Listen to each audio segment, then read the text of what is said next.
제가 오늘 강의를 세 파트로 나눴습니다.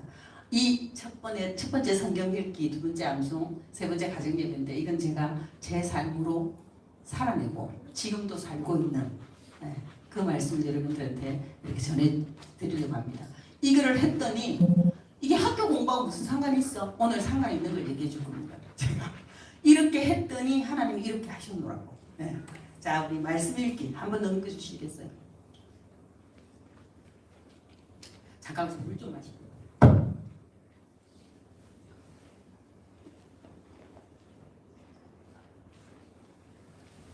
제가 이거를 말씀 읽기에 이거를 첫 번째를 이단에 빠지지 않는다라고 읽었어요.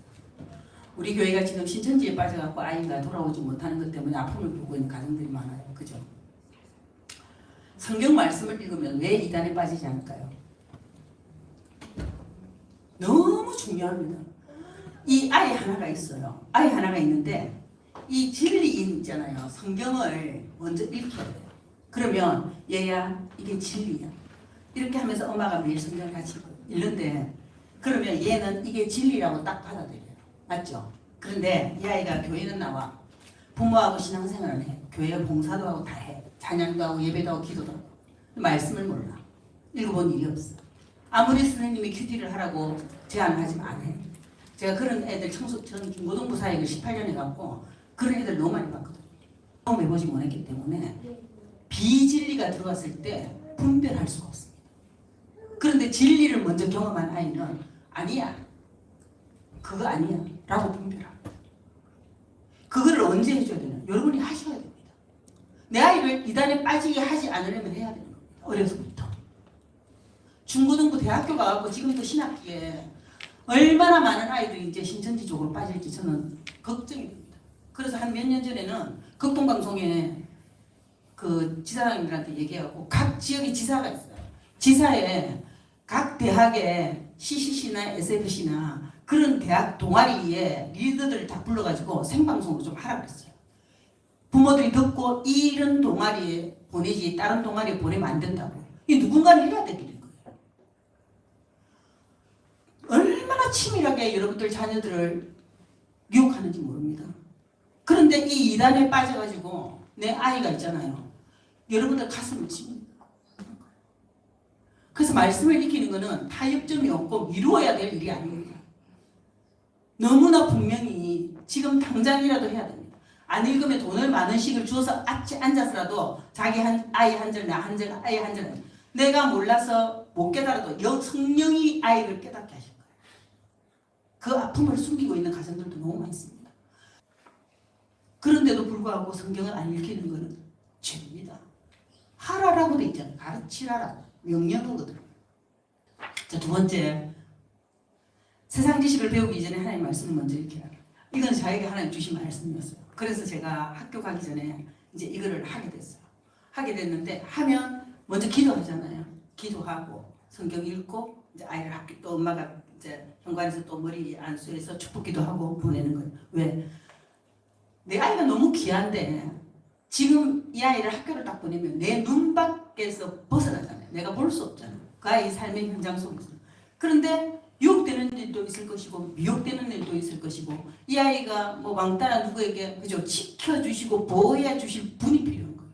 그분을 매일 아침에 그 이 아이의 하루의 삶을 위해서 학교의 시간을 있을 시간을 위해서 기도하고 보는 거예요. 요즘 왕따 같은 거 너무 많잖아요. 애들 괴롭힘 같은 거.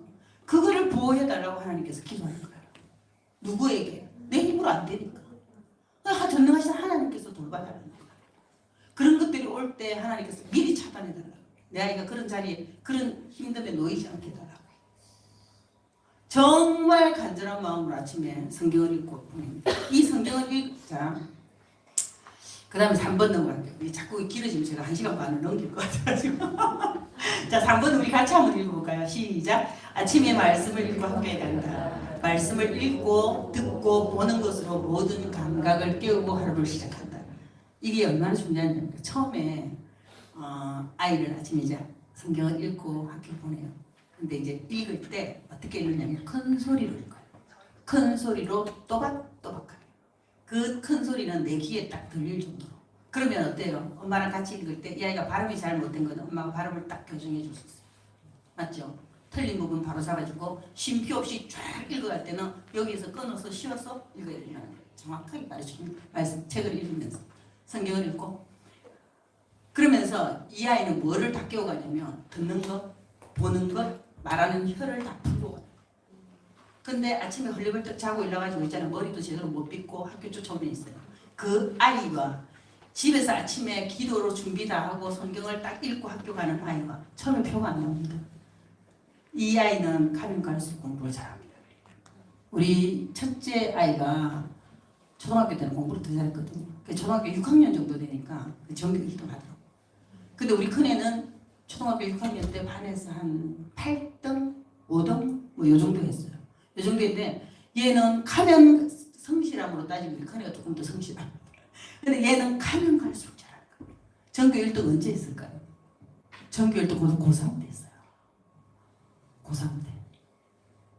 그래서 이 가면 갈수록 있잖아요. 하나님이 지혜가 있잖아요. 그래서 내 아이 공부 잘하는 애를 키우고 싶다. 난 정말 그랬거든요. 그 방법만 안다면 내가 무엇을 했어도 난 그걸 하고 싶다. 그래서 이거였어요. 하나님이 딱 주신 그 음성 붙들고 내가 세상 지식을 배우고 세상 지식을 배우기 이전에 하나님 말씀을 먼저 묵상한다는 건 얼마나 중요한 일이냐면 이 아이 삶의 배움의 가치관의 기초를 놓는 것을 말씀으로 놓는 거예요. 그 위에 세상 지식을 올리는 거예요. 그죠? 그런데 이 기초가 세상 지식이 기초가 되고 세상 지식을 올리면 이건 백해무익인 거예요. 하나님의 사랑으로 영향력을 가지고 이 아이가 준비되어서 하나님 앞에 쓰임받기 위해서는 기초인 이 말씀이 먼저 탄탄하게 자리를 잡고 그 위에 세상 지식을 배웠을 때 하나님이 이 아이에게 주신 재능과 달란트대로 배움의 길도 열려지고 만남의 축복도 허락하여지고 그래서 이 아이가 하나님 앞에 쓰임받기 위해서 인격도 준비되고 모든 것도 준비되고 믿음도 준비되고 실력도 준비되고 너무 중요한 일입니다. 맞죠? 지금 그렇게 못하고 아예 다 그런 걱정이죠.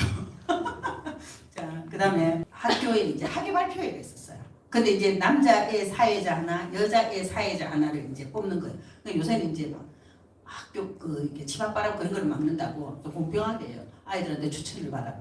그래서 애들이 이제 추천을 받아. 얘는 어떤 경우가 이미 아이들한테 그 반에서 인식이 됐을까요? 수업 시간에 책을 읽는 시간 있잖아요. 책 한번 읽어보라고 이렇게 누구 시키잖아요, 선생님이. 그럼 얘는 어떻게 했어요? 탁월합니다. 집에서 다 한 거거든. 그죠? 그러니까 뜨듬뜨듬 읽는 아이 그보다 훨씬 똘똘하게 했습니다. 그러니까 이 반의 아이들이 책을 말은 하지 않지만 너는 책을 참 잘 읽는 아이라는 게 이게 인지가 됐어요. 그래서 그때 사회자를 뽑는데 추천을 누구를 했겠어요? 이 아이를 하는 거예요. 얘가 책을 읽어보니까 잘 읽더라는 거죠. 그러니까 얘가 이제 뽑혔어요. 그 학예 발표 때. 안 묻고도 부모가 한 건 없어요. 그러나 집에서 성경을 읽고 그렇게 또박또박하고 갔기 때문에 그게 일상에 녹아져 있어갖고 그 부분에 있어서 다른 애들보다 훨씬 월등한 거예요. 그리고 발음도 교정해주고. 그래서 이 발음을 교정한다는 건 나중에 이제 3학년 때부터 큰애가 반장을 했는데 4학년 때는 이제 학급 회의 같은 걸 해요. 그 학급 회의를 하는데 선생님이 한 번은 그런 거예요.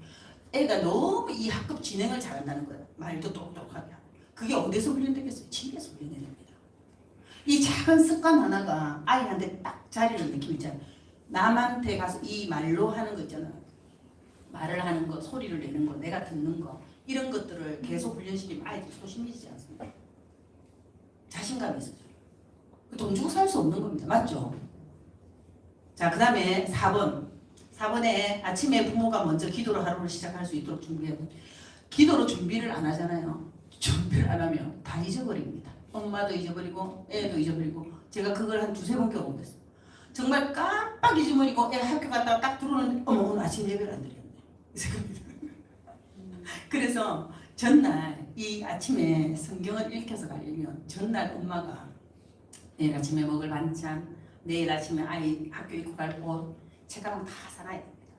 그리고 아침에 딱 눈 뜨면 아이가 세수하고 양치하고 머리 딱 빗고 식탁에 딱 앉아가지고 성경을 딱 펴서 엄마하고 같이 시간을 최대한 확보해야 됩니다. 저희가 이제 이 아침에 성경을 읽는 이게 나중에 이제 아침 예배로 바뀌어서 아이들 조금 크면서 바뀌었는데 이거를 이제 고등학교 3학년 때까지 했다고 했죠. 했는데 그때는 이제 이미 성경도 하루에 4장씩 되는 거예요. 일반 뭐 이렇게 넉 장 읽고 잠언 한 장 읽고 그리고 하루에 4장씩 성경을 읽고 가는 거예요. 제가 잘 읽으니까. 그렇게 했는데 제가 이제 고등학교 3학년 고등학교를 이제 큰애가 이제 입학을 했어요. 입학을 했는데 아침에 이제 학교 등교 시간이 빨라요. 중학교 때보다 빠른데 아침에 예배를 드리면 이 아이가 아침을 굶고 가고 근데 아침을 챙겨 먹이면 예배를 못 드리고 이 딜레마에 빠지. 그래서 어느 걸 선택했냐면 아침에 예배를 선택했어요. 그럼 이 아이가 이제 아침 먹을 시간이 없잖아요. 그러면 이 아이 깨기 전에 제가 주먹밥을 딱 만들어놔요. 주먹밥을 딱 만들어갖고 학교 가는 애 손에 딱 들려줘요. 학교 가서 먹으라. 그러면 이제 애가 딱 주먹밥을 들고 이제 막 가요. 가는데 고등학교 3학년 졸업식 날이었어요. 졸업식 날이었는데 이제 그러자 우리 애가 하는 얘기가 엄마 이거 아침에 가져가면 내가 이거를 여는 순간 아이들이 다 아침 안 먹고 오는 애들이 많은 거예요. 그러면 한 입만 한대. 한 입만. 그럼 얘 한 입, 쟤 한 입, 얘 한 입, 쟤 한 입 하다 보면 자기 입에 들어오는 게 없다는 거예요. 그래서 제가 그 얘기를 듣고 그 다음부터는 주먹밥을 2개씩 쌌어요. 2개씩 싸서 한 입만 하는 애들이 이걸 줘라. 이걸 줘서 한 입씩 먹으라고 하고 이건 네가 먹으라. 그래 2개를 사줬는데 졸업식 날이었는데 갑자기 제 핸드폰에 문자가 폭발하는 거예요. 문자가 폭발해요. 깜짝 놀랐어요. 보니까 그 아이들이 주먹밥 한 입을 얻어먹은 애들이 감사 문자를 이 반 아이들이 다 보낸 거예요. 제가 깜짝 놀래갖고 너무 행복하다. 저는 기도하면서 하나님이 방학을 주신 이유와 목적을 제가 알게 해달라고. 그래서 하나님이 방학을 주신 이유와 목적을 분명히 알면 제가 그렇게 아이들을 양육하겠다고 그랬는데 하나님이 분명히 너무나도 선명하게 저에게 깨닫게 해주신 게 뭐였냐면 이 아이들이 방학이 되기 전에 학교에서 배우는 것은 세상적인 가치가 아니에요. 그런데 하나님이 그 방학을 허락하시고 그 방학 동안에 이 아이들을 세상적인 가치관으로 세워진 아이들을 말씀의 가치관으로 다시 세우는 거예요. 다시 세워서 이거를 그거 하지 말라고. 아이들을 바로 잡으라고. 그런데 지금 엄마들 어때요? 방학 때 완전히 특강 가죠. 애들. 방학 때 더 바빠. 근데 어머님이 기도하면서 결단하십시오. 내가 아이를 신앙적으로 양육할 것인지 세상적인 방법으로 양육할 것인지. 저는 어머니 모임을 갔는데 거의 학교에서 있잖아요. 엄마들이 무슨 학원 정보를 나누는 곳이더라고요. 그래서 제가 한 번 딱 가고 안 갔습니다. 왜? 나는 세상적인 방법으로 자녀를 양육할 게 아니라 말씀으로 양육할 거니까. 나는 모든 우리가 그렇게 얘기해요. 목사님들이 인생의 해답은 여기 있다고. 난 성경 하나로 다 할 수 있을 거라고 확신이 있었거든요. 그래서 그때 제가 초등학교 때 아이들을 우리 교회 성경학교 하죠. 성경학교 하면 우리 교회 성경학교 끝냅니다. 그리고 제가 이제 아는 지인들이 있을 거 아니에요. 그럼 지인들이 다니는 교회가 있을 거 아니에요. 그럼 거기 성경학교가 며칠 날 하는지를 다 받아요. 그래서 우리 아이들하고 본격지명 걸로 다 보냅니다. 그럼 이 아이들은 교회 투어를 하면서 성경 너무 감사하면 우리 애들이 연년생이라 가지고 친구처럼 둘이가 같이 가서 낯선 환경에 이렇게 좀 적응하는 게 어렵지 않았어요. 그러면 부지런히 보냅니다. 그리고 제가 그때는 매주 화요일날 감인산 기도원에 화요일날 철야 기도가 있었어요. 철야 기도가 있었는데 그때 이제 뭐 대한민국에 좀 내노라 하는 강사 목사님들이 다 오셨거든요. 그래서 방학 때 4번은 그 철야 기도를 우리 아이들 데리고 참석시키는 거예요. 감인산 기도원. 그러면 이제 애들이 자고 새벽 밤 한 11시부터 이제 집회가 시작이 돼서 1시, 2시, 한 3시까지 하거든요. 그럼 내가 거기에 이 아이들을 데리고 가기 위해서 낮잠을 미리 딱 재워요. 미리 재우고 딱 올라갔어. 애들이 초저녁에 막 이렇게 졸업만 그럼 올라가는 동안에 살짝 재우고 딱 도착하면 제가 커피를 하나 먹입니다. 캔커피를. 졸지 말라고. 캔커피를 하나 딱 먹이고 앉아. 너무 커피빨 잘 봤습니다. 이 아들 커피를 안 먹어. 그러면 찬양하고 막 거기서 애들이 얼마나 은혜를 받는지 맨 앞자리 삐집고 들어가고 애들 딱 앉아 있는 거예요. 애들이 거기서 있잖아요. 믿음은 들으면서 난다고. 아이들도 성령 충만해갖고 내려옵니다. 그럼 방학은 바쁜 거예요, 애들이. 그럼 중고등학교 됐을 때는 어떻게 했냐? 중고등학교는 우리 교회 수련회 가죠. 그리고 연합 수련회라는 게 있습니다. 돈을 주고 개인적으로 이렇게 연합해서 하는 그런 걸 이제 잘 엄마가 찾아갖고 뭐 그때도 그런 뭐 해오라기 수련 뭐 집회 다니고 이랬거든요. 그럼 그 모건대학교에서 하는 거 있으면 그거 보내요 애들을. 그러니까 돈을 이제 방학 때 돈을 많이 비축해야 돼요. 그 애들이 이제 단기 선교도 가야 되잖아. 그럼 둘이잖아. 그러니까 이제 적금을 놓아요. 방학을 위해서. 이게 학원을 보내는 적금이 아니라 아이들 단기 선교 보내야 되고 이 뭐 캠프 보내야 되고 이러니까 엄마가 바꾼 거예요. 그럼 방학 때도 똑같이 아침에 이제 예배를 드릴 거 아니에요. 그럼 방학 때는 학교에서 학원에 특강하죠. 방학 특강. 그럼 집에서도 이제 신앙의 특강이 있는 거예요. 여기 보면 노트가 있어요. 이거는 5학년 때는 우리 큰애 겁니다. 5학년 때. 제가 방학 때 되면 뭘 하냐면 성경의 요한복음 아니면 마태복음, 마가복음 한 챕터를 정해갖고 성경 필사를 시켜요. 이거는 필사 노트입니다. 이때는 뭐 했냐면 마태복음 1장 지금 여기 영상에 제가 안 찍었는데 이렇게 다 성경 필사를 시켰어요. 눈으로만 읽는 것도 중요하지만 귀로 듣고 손으로 쓰는 것도 더 중요합니다. 성경을 필사해 보신 분 아시겠지만 성경 필사를 한번 하려면 그 한 절을 최소한 3번에서 4번은 봐야 한 절이 기록될 수 있습니다.